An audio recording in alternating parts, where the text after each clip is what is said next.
มาสงครามพี่น้องเขาเจอส่งเสือปลายมอนคลิปวิดีโอปอดตอนไหนที่เป็นลายแก่งมือคีย์บอร์ดออกแก่นเปียโนก็อะไรกันนะหนังฮือป้อหลียิบกูกี้ของในคีย์บอร์ดแล้วก็ลายหรือมันมือเฮาติไรไวขึ้นนะแล้วก็มันดิเป็นตาแก่งนะแล้วก็มือเฮาติในดีแข็งแรงมาแล้วก็มือกล้ามเนื้อติในนะเปลี่ยนจื่อหลายๆนะมาตุ้ยกันนะสังพี่น้องเขาตุ้ยใน Facebook เลยสังก็อย่าลืมกดไลค์กดแชร์เนาะแล้วก็ในช่อง YouTube ฮะหอน้ำสายสตูดิโอเนี่ยนะหอน้ำสายสตูดิโอกันนะอย่าลืมกด Subscribe เต็กติดตามแล้วก็เต็กมาขิงไว้ค่ะสังคามีคลิปวิดีโอใหม่ๆลองหูหันอันคาอะไรเฮ็ดไว้เนาะแล้วก็ลองให้ตึงและสังลองหมุนเซอร์เนาะลองพิงทุ่งเนี่ยก็พี่น้องเขาตีไรหันนั้นตั้งกันนะแล้วก็เฮามาตัวเองกันนะว่าลายกว่ามันดีกว่าเจ้าเงือนะคะนะเฮามาตัวว่านะ1 octet นะ1 octetนี่ก็มีช่วงนึงไงหนังคือป้อหลีญาอะไรหลีๆในเฮาหลีเอามาแกงกันนะเอามาตัวค่ะนะ1นี่ก็เฮาหลุมาตัวนี้ค่ะนะกันร้อยๆค่ะนะ3ตัวนี่ค่ะเอาเฮ็ด3ตัวนี่ตั้งมือมันได้ไรกว่าเจ้าไหนนะเขาแก่งแต่แน่นตั้งกันนะเฮ้ยมันลอยนะเฮ้ยมันไหลไปเฮ้ยมันไหลดีๆค่ะ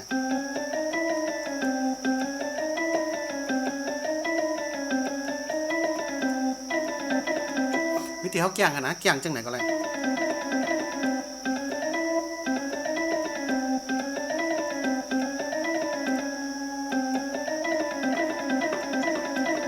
อาจจะเขาแก่งอะไรจังไหนเนี่ยก็เนี่ยเป็นป๊อตตอนหนึ่งนะก็ไม่เขามาต่อนะเขามาต่อจังไหนกว่านะไหนก็มาจังไหนค่ะ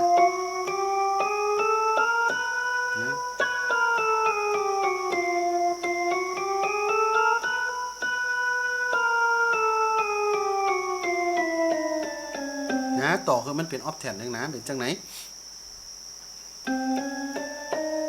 sorry นะมากขึ้นค่ะ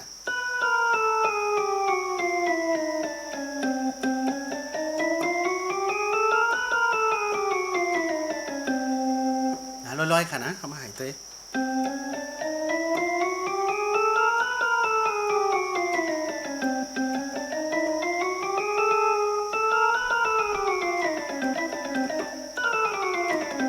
หายจังไหนนะเขาหายจังไหนมันอยู่ที่แก้งนะค่ะก็มันไหลหายหึงแล้ว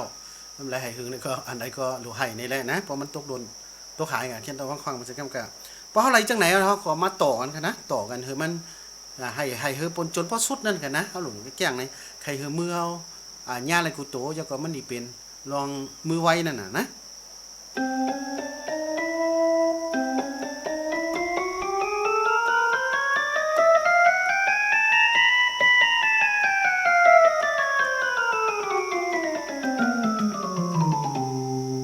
ก็เฮ็ดกันลอยๆนะเขาก็เฮ็ดกำอัน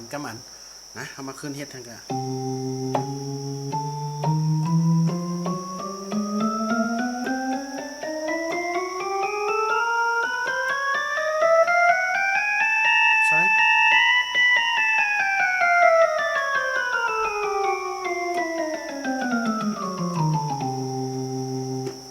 อะไรกันนะพี่น้องเขาขาในหนังคือป้อดี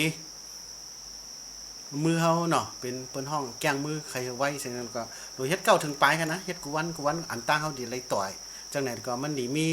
ตาพรดีกว่ามือเฮาดีไรไว้แล้วก็เฮาดีไรฮู้กูตัว